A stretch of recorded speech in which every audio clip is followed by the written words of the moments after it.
big news. We are days away from getting this bill passed on August 5th for the bipartisan infrastructure bill. But I have really good news for what people are more focused on, and that is the huge $3.5 trillion reconciliation bill.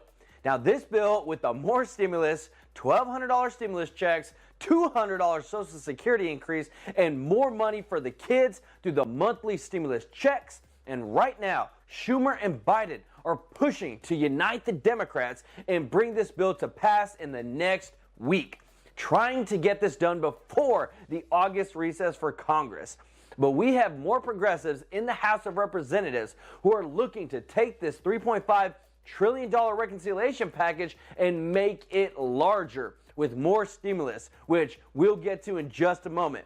But also, Congress is running out of time to make a decision on the debt ceiling. We got all the details on that and what needs to be done so that the U.S. can pay its bills. And we do have more relief for those that were hit hardest during. There's a limited targeted extension on the eviction moratorium until early October, so people won't be evicted from their homes in most of the country. Now, this is your stimulus and economic news update. Days away from getting the bipartisan infrastructure bill passed, Joe Manchin is saying that August 5th is going to be that day.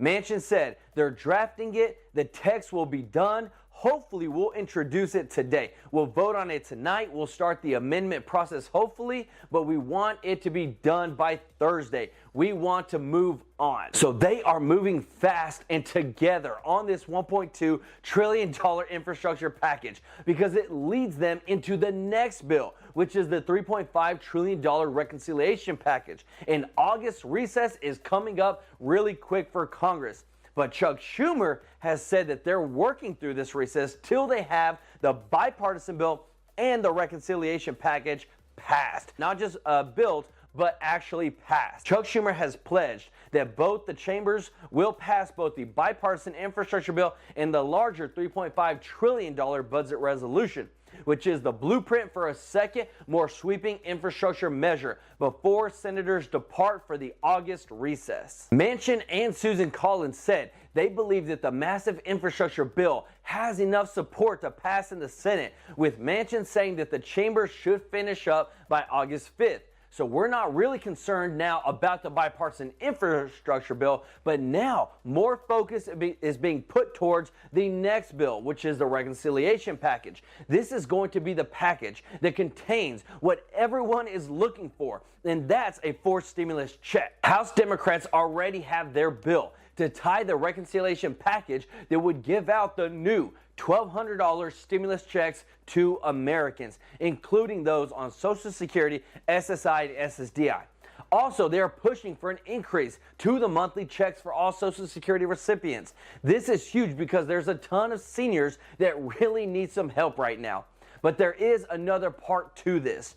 We are $28.5 trillion in debt as a nation, and some Democrats are focused on getting this fully paid for and not adding to the national debt. Senator Ron Wyden said, we're going to pay for $3.5 trillion. This is the guy who is tasked with raising revenue in his role as the chair of the Finance Committee. He said, we expect to be working all through the summer. Now, also included in the package will be investments like free community college, child care assistance, and universal pre-kindergarten, and the extended 4 years for the monthly checks sent to parents for the increased child tax credits. Now, people are wanting to see the stimulus fast, and so I have really good news for you if you're looking for that. We have Chuck Schumer, who said he understood that completing the writing of such a large bill is a difficult project, but he warned that he was prepared to keep lawmakers in Washington for as long as it took to complete votes on both the bipartisan infrastructure plan and a budget blueprint that would allow for the Senate to begin work later this year on the massive $3.5 trillion. He said the longer it takes to finish, the longer we will be here, but we're going to get the job done. So this is where we can see that Schumer is not playing games in getting these bills passed without taking no breaks in Congress. And a lot of people would be happy about that, because bills don't take a recess and rent is due And so a lot of people are ready to see something sent to them in the form of a direct payment, and that's what they are working on right now. So let me know your thoughts down in the comments section with all this craziness stuff that's happening. So now we move on to the United States hitting the debt ceiling. Congress has missed the key debt ceiling deadline.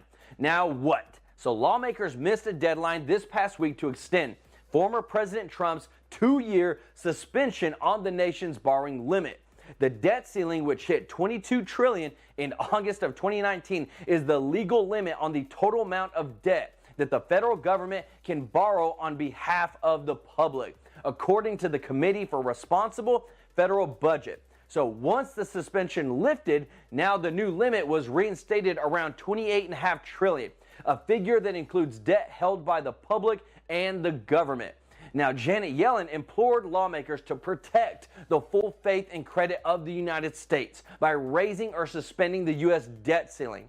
So Congress has to be the one to raise the debt ceiling, but it can't be done like the reconciliation with simple majority. They have to pass a law within the Senate with 60 votes at minimum.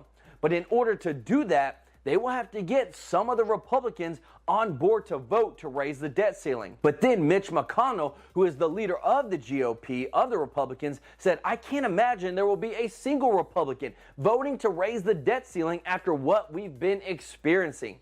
So if the U.S. fails to raise or suspend the debt limit, it would eventually have to temporarily default on some of its obligations, which could have some serious and negative economic implications. Interest rates would likely spike, and demand for treasuries would drop. Even the threat of a default can cause borrowing costs to increase. Now, Janet Yellen said failing to increase the debt limit would have an absolutely catastrophic economic consequences. So we are at a critical point with our debt as a nation. But I want to know what you think about this down in the comments section, but they are working to do something about it. So it happened. Biden came through, or the CDC came through, which is it's the Center for Control, came through to extend the freeze on evictions for most of the United States, about 90%.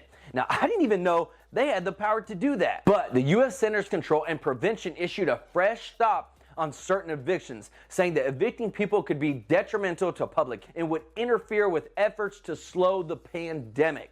Now, in a statement they released, moratoria like quarantine, isolation, and social distancing can be an effective public measure utilized to prevent the spread of communicable. Eviction moratoria facilitates self-isolation and self-quarantine by people who become ill or who are at risk of transmitting by keeping people out of congregate settings and in their own homes. Now, this will last until October 3rd, so it's not a super long extension, but it is something.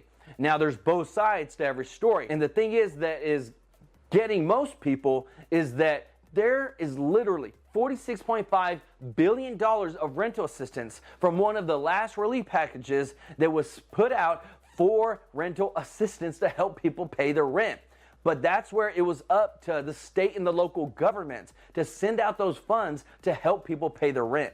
Now, senior Democrats are trying to push the Treasury Department to figure out how state and local governments can deliver the $46.5 billion in rental assistance more efficiently. Because since this was authorized in December of 2020, as of end of June, only 6.5% of those funds have been dispersed. Now, what's going on? But now they're trying to work overtime to get that relief out, but we haven't given much relief of that $46.5 billion to the American people. So it's not like the money isn't there, but they need to develop some sort of system, whether it's an online system or something that can disperse these funds out to people that need it so that they don't end up on the street and they actually get the money for what it was used for and what was allocated for to help people with rental relief. So let me know your thoughts down in the comments section. But I do want to say, for all those true life investors out there, if you're planning to start investing, if you want to start growing your wealth and having your money work for you, why don't you use one of the links that I have down in the description that literally gives you free stocks whenever you sign up through my link? There's one called Webull. They literally give you 2 free stocks worth up to $1,850. And there's another one called Robinhood. They give you 2 free stocks as well worth up to $500. But this is literally free money. and you can use it. You can start putting money into it each week. That's what I do. And you get your money to start growing and working for you. And I know the stock market is kind of a scary place, but if you're asking me, I say there's a lot of safety when it comes to numbers. So there's one that I invest all my money into, and that's the S&P 500. It's one stock, essentially, that is comprised of 500 different companies. And these are the largest companies in the stock market. So basically, in this stock, they buy a small percentage of all those 500 companies, and then they put it all into one. So it makes it easier for people to invest and have safety whenever they invest in the stock.